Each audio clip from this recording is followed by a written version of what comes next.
What if the leader of a nation was someone who fought for the right to destroy it? Jefferson Davis, president of the Confederacy, was a man torn between loyalty to his homeland and a vision that would divide America forever. How did a man once celebrated as a hero come to lead the South into one of the bloodiest conflicts in history? And what was the real reason behind his unwavering belief in the cause? Was Davis a defender of Southern heritage, or was he just another player in a game of power, loss, and regret? Uncover the story behind the man who nearly changed the course of history and whose decisions still echo in America today. Jefferson Davis was born on the 3rd of June 1808 in Kentucky, into a world that would soon be defined by conflict. The United States was a young nation full of promise and division. Growing up in a slave-owning family, Davis was raised in the South, surrounded by the beliefs and practices that would later become the heart of his political career. But it was the complex political landscape of America, divided between the North and South, that would shape his future. A man of ambition, Davis first sought to serve his country through military service. After attending the prestigious United States Military Academy at West Point, Davis served as an officer in the Mexican-American War. It was during this conflict that he gained recognition for his courage and leadership, becoming a hero in the eyes of many Southerners. His military experience, though not particularly lengthy, laid the groundwork for his future political rise. In 1845, Davis began his political career, representing Mississippi in the U.S. House of Representatives. His political views were firmly aligned with the interests of the Southern states, namely the preservation and expansion of slavery, which was the backbone of the Southern economy. But it wasn't just his political convictions that defined Davis's relationships, and personal experiences were equally pivotal in shaping his leadership. In 1845, he married Sarah Knox Taylor, the daughter of General Zachary Taylor, a future president. Tragically, Sarah died just 3 months after their marriage, leaving Davis heartbroken. This personal tragedy marked a turning point for Davis, further solidifying his resolve in the Southern cause. Despite this, Davis would soon rise to political prominence, taking on the role of U.S. Senator in 1847. As a senator, Davis became known for his staunch defense of Southern interests, especially the institution of slavery, and his deep commitment to preserving the power of the Southern states. Yet, as Davis navigated his way through American politics, tensions between the North and South continued to grow. The issue of slavery in the territories, and the future of the Union itself, divided the nation. The Compromise of 1850, a series of measures aimed at diffusing the growing sectional crisis, only provided temporary relief. Davis, a fervent believer in states' rights, was increasingly frustrated with what he saw as the encroachment of federal power over Southern interests. His advocacy for Southern sovereignty, particularly on the issue of slavery, continued to earn him respect in the South, but also heightened the animosity between the regions. In 1853, Davis was appointed as the U.S. Secretary of War under President Franklin Pierce. This position gave him greater influence and visibility on the national stage. As Secretary of War, Davis pushed for a strong, centralized military, believing that a robust army would be essential for the South's defense. His time in this position cemented his reputation as a pragmatic and disciplined leader, though his loyalty to the Southern cause remained unwavering. Even as his power grew, so did the divisions between the North and South, leading Davis to make the fateful decision that would define his life. By 1860, the political climate in America had reached a boiling point. The election of Abraham Lincoln, an opponent of the expansion of slavery into the territories, served as a catalyst for the secessionist movement in the South. The South, led by leaders like Davis, believed that Lincoln's election threatened the institution of slavery and the very way of life they had fought to preserve. South Carolina was the first state to secede from the Union in December 1860, and within months, 6 other Southern states followed suit, forming the Confederate States of America. Jefferson Davis, now a prominent figure in the movement for secession, was elected as the first and only president of the Confederacy in February 1861. But what did it mean to be the leader of a nation that many viewed as illegitimate? How would Davis navigate the challenges of leading a newly formed country in the face of a powerful union determined to preserve the United States? In February 1861, the Southern states formed the Confederacy and elected Jefferson Davis as their first president. His selection was no accident. Davis was a man who had spent years defending the South's interests. As a senator, he had argued fiercely for slavery, states' rights, and the defense of Southern agricultural economies. With his military experience and political savvy, Davis was seen as the natural leader for a new Southern nation. But leading the Confederacy would not be an easy task. The formation of the Confederate States of America was more than just a political act. It was a declaration of war against the Union. The Confederate Constitution, adopted in March 1861, was remarkably similar to the U.S. Constitution, but with one significant differential emphasis on protecting slavery and states' rights. The Confederacy was built on the premise that the Southern way of life, centered around slavery, was not just an economic necessity, but a fundamental right. Davis, now the leader of this breakaway nation, was determined to defend this vision of the South. As president, Davis faced immediate challenges. First and foremost, the Confederacy lacked the military strength, infrastructure, and resources to effectively challenge the United States. While the South had a population of roughly 9 million people, including 3.5 million slaves, the Union had more than twice the population, along with a far superior industrial base and navy. Yet, Davis was not without advantages. The South had a deeply ingrained military tradition, and the Confederate Army initially boasted strong leadership, especially in the person of General Robert E. Lee, whose experience and skill would become invaluable to the Southern cause. Despite the odds stacked against the Confederacy, Davis was determined to assert his new nation's independence. The first test came in April 1861, when Confederate forces attacked Fort Sumter, a Union stronghold in South Carolina. The attack marked the beginning of the Civil War, and Davis, as president of the Confederacy, had made the first strike. The Confederacy had declared its intentions, and Davis had taken the fateful step that would plunge the nation into war. The early months of the war were filled with hope and optimism in the South. The Confederacy won several early victories, including the First Battle of Bull Run, where the Confederate Army, under General Beauregard, decisively defeated Union forces. These victories bolstered the morale of the South and solidified Davis's position as the leader of the Confederacy. But while the South may have celebrated their victories on the battlefield, Davis faced mounting difficulties behind the scenes. As the war raged on, Davis struggled to balance the demands of running a country with the realities of fighting a war. One of the greatest challenges was the lack of unity within the Confederate government. The Southern states, which had seceded from the Union to preserve their rights, were now reluctant to give up their autonomy. States' rights remained a cornerstone of Confederate ideology, but this decentralized approach to governance made it difficult for Davis to effectively manage the war effort. He often clashed with state governors, many of whom prioritized local interests over the needs of the Confederacy as a whole. Davis's struggle to maintain unity in the Confederacy was compounded by the growing tensions within his own military leadership. Though Robert E. Lee had earned acclaim for his military brilliance, the relationship between Davis and some of his other generals was more contentious. Davis often faced criticism for his hands-on approach to military strategy, sometimes overstepping his bounds as president and interfering with military decisions. While Davis believed his military experience gave him the insight needed to lead the war effort, his involvement in battlefield tactics sometimes alienated his generals, and tensions with figures like General Joseph Johnston and General Braxton Bragg would further complicate the Confederate war effort. On the battlefield, the Confederacy faced more than just the Union Army. It also had to contend with the growing pressure of dwindling resources. While the Union had the industrial might to produce weapons, ammunition, and supplies, the Confederacy's agricultural economy was not built to sustain a prolonged war. The blockade of southern ports by the Union Navy further strained the South's resources, making it difficult to import much-needed supplies and equipment. The lack of a central government with strong control over the economy meant that Davis was unable to mobilize the Southern resources effectively. Despite these internal struggles, Davis refused to accept defeat. His resolve to preserve the Confederacy and his vision for an independent South remained unwavering. But as the war dragged on and the tide of battle turned in favor of the Union, Davis would soon face his greatest test.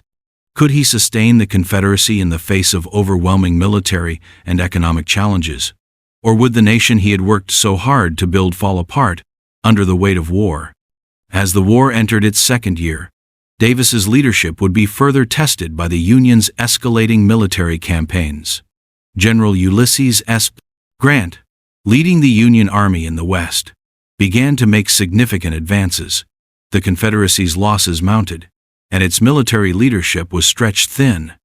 In addition to the challenges of war, Davis's personal health began to suffer, further adding strain to his leadership. His health was never strong, struggled with recurring bouts of illness, and his long hours spent managing the war effort took a toll on his physical and mental well-being. But despite these setbacks, Davis remained committed to the Confederate cause. Even when his government faced crises at home and the tide of the war seemed to be turning against them, Davis's conviction never wavered. His leadership was a reflection of his unyielding belief in the South's right to secede and his determination to secure independence for the Confederacy. However, as the Union began to press harder on all fronts, Davis faced increasing pressure from within his own ranks.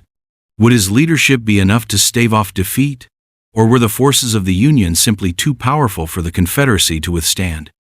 The final years of the war would reveal whether Davis's resolve could carry the South through to the end, or whether the Confederacy was doomed to collapse under the weight of its ambitions. By 1863, the Confederacy was at a crossroads.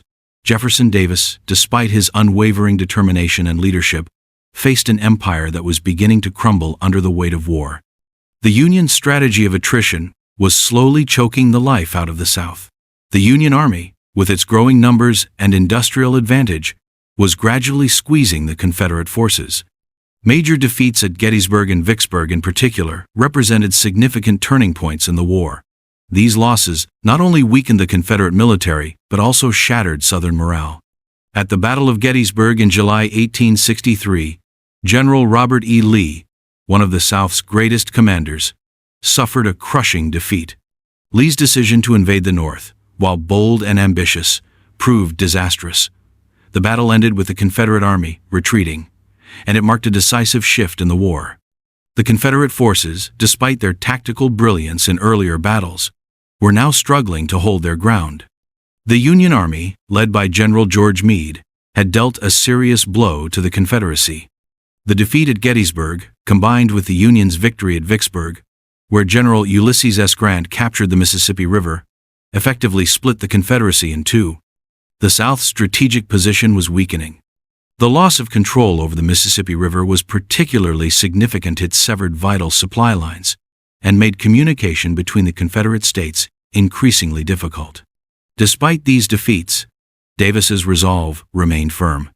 He understood that the Confederacy's survival depended on the ability to hold key territories and secure foreign recognition, particularly from European powers like Britain and France. But as the war dragged on, it became evident that the Confederacy's chances of victory were shrinking. The lack of foreign intervention, combined with mounting casualties and economic hardship, put Davis in an increasingly difficult position. As president, Davis struggled to maintain unity within the Confederate government. The very principle of states' rights that had led to the Confederacy's formation was now a double-edged sword. The Southern states, fiercely independent, often resisted central authority, making it difficult for Davis to unify the war effort. Governors in states like Georgia and North Carolina were reluctant to provide their full support for the Confederate Army, fearing that Davis's centralization of power would infringe upon their state sovereignty. Internally, Davis faced growing unrest. As the war continued, food shortages, inflation, and the strain of conscription led to significant dissatisfaction within the South. The Confederacy was struggling to maintain the support of its people, especially as the reality of defeat became more apparent. The South's economy, reliant on agriculture and slavery, was on the brink of collapse. The Union blockade had crippled trade, and the Confederacy's attempts to raise funds through bonds and taxes were proving ineffective. The Confederate dollar had lost its value, and the South's financial woes were becoming increasingly dire. Amid these challenges, Davis remained committed to the cause. His leadership, however, was increasingly questioned. As the war dragged on, some Confederate generals, like Joseph E. Johnston, clashed with Davis over military strategy and the allocation of resources. Davis's role in military decision-making had led to tension between him and his commanders. He was criticized for micromanaging military operations and for not granting more autonomy to his generals. Despite his earlier military experience, Davis's hands-on approach to warfare was becoming a liability. But even as defeat loomed, Davis refused to surrender. His personal commitment to the Confederacy and the Southern cause was unparalleled. Would he bow to the pressure and consider peace talks, or would he continue to fight, regardless of the cost? As the Confederate Army faced increasing pressure from Union forces, Davis's ultimate test as a leader was fast approaching. In 1864, as the war entered its final stages, Davis found himself in a race against time. Union General William Tecumseh Sherman's march through Georgia and his subsequent march to the sea in late 1864 effectively crippled the Confederate Army. Sherman's tactics of total war-destroying military targets, civilian infrastructure, and the economy left the South in ruins. Davis watched as his nation was laid to waste by the Union's unrelenting assault. Meanwhile, General Robert E. Lee, the South's most revered commander, was entrenched in the defense of Richmond, the Confederate capital. But the Union Army, under General Grant, was steadily closing in. The siege of Petersburg, just outside Richmond, drained the Confederacy's resources, and the city itself became increasingly vulnerable. In April 1865, as Union forces closed in on Richmond, Davis and his cabinet were forced to flee the Confederate capital. On the 9th of April, 1865, General Lee, having suffered severe losses, was forced to surrender at Appomattox Courthouse. The surrender marked the end of the Confederate Army's resistance. Davis, though still determined to resist, was left with few options. The Confederacy, as a viable entity, had collapsed. The South's war effort had failed, and with it, the dreams of a separate nation. As the war came to a close, Jefferson Davis, once the president of a rebellious nation, faced the ultimate question. Would he accept defeat and go into exile, or would he continue to resist, even as his cause crumbled around him? Despite the fall of the Confederacy, the story of Jefferson Davis was far from over. As the Union forces made their final push, Davis was not only faced with the collapse of the nation he had spent years building, he was also on the run. On the 2nd of April, 1865, as General Lee's surrender became inevitable, Davis fled Richmond with his cabinet. But unlike many other Confederate leaders, who sought to surrender or escape quietly, Davis refused to accept defeat until there was no longer any chance of recovery. His flight from Richmond took him across the South, desperately seeking refuge and attempting to rally forces for a last stand. As the Confederate capital fell, Davis's position grew increasingly untenable. On May 10, 1865, after a series of failed attempts to evade capture, Davis was apprehended by Union cavalry in Georgia. The former president of the Confederacy, once a symbol of Southern independence and resolve, was now a prisoner of war. The capture of Jefferson Davis was a dramatic moment, but it was not the end of his story. The question of what to do with Davis became a matter of debate. Should he be executed as a traitor? Should he be tried in court for leading a rebellion against the United States? As Davis sat in prison, his future seemed uncertain. Despite his role in leading the Confederate rebellion, many in the South continued to revere him as a martyr. Others, however, began to question his leadership and whether his decisions had been the right ones for the Southern cause. Davis was imprisoned at Fort Monroe, Virginia for 2 years, during which time he faced harsh conditions and growing calls for his execution. Yet, his life would take an unexpected turn. Rather than being executed or tried for treason, Davis was eventually released on bail in 1867. The question of whether Jefferson Davis would ever face formal charges was never fully resolved. Though the Northern government sought to prosecute him for leading the Confederacy, the political climate in the post-war United States made such a trial increasingly unlikely. But the twists didn't end there. Though Jefferson Davis was released from prison, his life in post-war America would never be the same. What did this sudden freedom mean for a man who had once led a failed rebellion, and how would history judge his actions after the dust settled from the Civil War? As Davis was released and returned to the South, he faced a fractured national region that had lost the war, lost its way of life, and was now subject to Reconstruction policies imposed by the victorious North. The South had been devastated by the war, and its leaders, including Davis, were left to pick up the pieces. Jefferson Davis, once the face of the Confederacy, now had to reckon with his legacy in a world where the Confederacy no longer existed, and where the Union had been preserved, albeit at great cost. After his release, Davis retreated from the political limelight for a time. He lived in New Orleans, and later in Mississippi, trying to rebuild his life. He spent his years writing, reflecting on the war, and giving speeches to a Southern audience that still idolized him. But despite his efforts to restore the South's honor and pride, Davis never regained the political power or influence he once held. During this time, Davis's views remained firmly rooted in his belief in the Confederate cause. He was a staunch defender of Southern rights and felt that the war had been fought to protect those rights. For Davis, the Confederacy's defeat was not a defeat of its ideals, but rather the result of Northern aggression and interference. In his speeches and writings, he would argue that the South had been justified in its decision to secede and fight for its independence. Even in defeat, Davis believed the South had fought for a noble cause. Despite his personal conviction, the broader view of Davis shifted over the years. As the years passed and the Reconstruction era unfolded, the Southern cause began to be viewed with more skepticism, both within the United States and abroad. The defeat of the Confederacy brought about a reckoning for many of its leaders, and Davis was no exception. For some, he was still a heroic symbol of Southern pride and resistance. For others, he was a symbol of division, rebellion, and a lost cause. But what of Jefferson Davis's personal legacy? Was he truly the hero he thought himself to be? Or was he simply a man trapped by the causes he had championed? The true nature of his leadership would only become clearer in the decades after the war, when his role in the Confederacy would be scrutinized by history. As the years wore on, Jefferson Davis's reputation became increasingly contested. In the South, Davis remained a symbol of pride and resilience, and many still saw him as the embodiment of their struggle. But in the North, and in the broader context of American history, his legacy was more complicated. While some viewed him as a defender of states' rights, others saw him as a leader of a rebellion that sought to preserve slavery, an institution that would be forever condemned in the aftermath of the Civil War.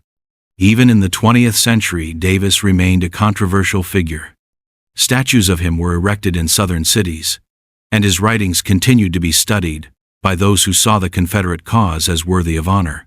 But for many others, Davis symbolized the failures of a nation that had tried to hold on to an institution of slavery that was incompatible with the ideals of freedom and equality. His place in history, once celebrated by many, became increasingly contentious as the United States wrestled with the legacy of the Civil War and the Reconstruction era. Ultimately, the question of Jefferson Davis's legacy is not just about the man himself. It's about the larger forces at play during the Civil War and the Confederacy's attempt to break away from the Union. Was Davis a product of his time? Or was he a leader blinded by his convictions? And how should we view his role in the Civil War today through the lens of history, or with the eyes of modern-day ideals? As Jefferson Davis moved into his final years, he became a symbol of the South's unrelenting pride in its complex relationship with defeat. Despite being freed from prison and living in exile, Davis never fully embraced the post-war reconciliation that the Union demanded. His belief in the Southern cause remained unshaken, and throughout his life, he defended the Confederacy and its ideals, particularly the notion of states' rights and the preservation of the Southern way of life. However, Davis's unwavering commitment to the Confederacy ultimately shaped his legacy in ways that few anticipated. While he was hailed as a hero by many in the South, especially in the years immediately following the war, his story was increasingly scrutinized as the years went on. The war had been fought to preserve slavery, and as the country moved into the 20th century, the legacy of slavery weighed heavily on the memory of the Confederacy. For many Americans, Jefferson Davis was no longer the noble figure he had once been seen as, but a man whose leadership symbolized a failed rebellion that sought to perpetuate human bondage. In 1881, Davis published his memoirs, where he reflected on the causes of the Civil War and his role as the President of the Confederacy. In these writings, Davis reaffirmed his belief that the Southern cause had been just that. The South had fought not only for their rights but for a way of life they believed was under siege by Northern abolitionists. His memoirs were widely read in the South, and were part of an effort to recast the narrative of the Confederacy. They served to immortalize Davis as a martyr for Southern ideals, and a man who had stood by his convictions, even in defeat. Despite his efforts to shape his legacy, the broader national view of Davis continued to shift. As the country moved further into the 20th century, the Civil War's significance grew increasingly complicated. While the Southern cause was romanticized in some quarters, particularly through literature and film, Davis's role as a leader of a nation built on the foundation of slavery continued to haunt his reputation. In the South, Davis became the subject of a larger narrative about the lost cause, a myth that portrayed the Confederacy as a noble, heroic struggle, overshadowed by the reality of slavery's role in the war. Statues of Davis, alongside other Confederate leaders, were erected throughout the South, and the Lost Cause movement gained traction among white Southerners. This movement sought to preserve the Confederate memory and downplay the central role that slavery had played in the conflict. Davis, as the president of the Confederacy, became an integral part of this narrative. But as the 20th century progressed, the divisive legacy of the Confederacy began to be questioned more deeply. What role did Jefferson Davis really play in shaping the post-war South? Was he a symbol of Southern pride, or a figure trapped in the past, unable to reckon with the consequences of his actions? By the mid-20th century, the civil rights movement had brought the issues of racial inequality and justice to the forefront of American consciousness. The same statues of Jefferson Davis that had once been celebrated were now the focus of growing controversy. For many African Americans, Davis's legacy was a painful reminder of the fight to preserve slavery, and the monuments that honored him were seen as symbols of oppression. The debate over Confederate monuments came to a head in cities across the South, leading to calls for their removal, and the discussion surrounding Davis's place in history became part of the larger conversation about race, memory, and reconciliation in America. In 1997, the University of Kentucky, where Davis had attended school before transferring to West Point, voted to remove his name from a residence hall on campus. This marked a significant shift in the way Davis was viewed in the context of modern American society. While his role as president of the Confederacy continued to be a point of pride for some, for many others, his leadership symbolized the tragic and violent history of the Civil War and its aftermath. So how do we view Jefferson Davis today? Was he a patriot defending his country? Or was he a traitor who fought to preserve a system of oppression? As the nation continues to grapple with the legacy of the Civil War and its lasting effects, the figure of Davis remains one of the most contentious in American history. In the end, Jefferson Davis remains a complex and polarizing figure. He was a man who believed in the righteousness of his cause and was willing to risk everything for the Confederate States of America. Yet his leadership, defined by the defense of slavery, left scars that would last long after the war's end. His conviction and dedication to the Southern cause cannot be denied, but neither can the legacy of the Confederacy itself, the rebellion against the Union, which sought to preserve an institution of human bondage. Today, Davis stands as a symbol of both the pride and the pain of the South, a leader of a cause that failed, and a man whose legacy is still contested. Ultimately, Jefferson Davis's place in American history is inextricably tied to the legacy of the Confederacy. The question remains, was he a tragic hero, or was he simply the leader of a cause that was doomed from the start? His story, like the war he led, is one of division, sacrifice, and a nation's struggle to define itself. One thing is certain: Jefferson Davis will always be remembered as the man who led the Confederacy in its final stand. But as history continues to reflect on his leadership and the war that divided the nation, his legacy is still being shaped by those who debate his place in the American story. Jefferson Davis, the president of a rebellious nation that sought to defy the Union, remains one of the most controversial and debated figures in American history. As we look back on his life and the legacy of the Confederacy, it's clear that the story of Davis is much more than just the tale of one man. It's a reflection of a country torn apart by issues that continue to resonate: total freedom, equality, and the struggle for identity. So, how should we view Davis now? Was he a hero defending the rights of his people? Or was he a symbol of an unjust cause that left a deep stain on the fabric of American history? Was his leadership a product of his time? Or was he simply unable to let go of the world that slavery had created? What do we take from his story as we continue to confront the complex history of our nation? Let us know your thoughts in the comments below. Do you see Davis as a tragic hero or a divisive figure? What does his legacy mean to you? And how should we reckon with the symbols of the Confederacy in modern America? We want to hear your views and continue the conversation. What do you think of Jefferson Davis's legacy? Share your thoughts in the comments below. If you found this documentary thought-provoking, don't forget to like, subscribe, and share it with others who might want to dive deeper into the history of the Civil War and its lasting effects. There's so much more to explore about the people, the battles, and the ideologies that shaped this pivotal moment in American history. In our next episode, we'll take a closer look at Abraham Lincoln, the man who led the Union through its darkest hour. Was he the hero history has made him out to be? Or did his leadership have a darker side?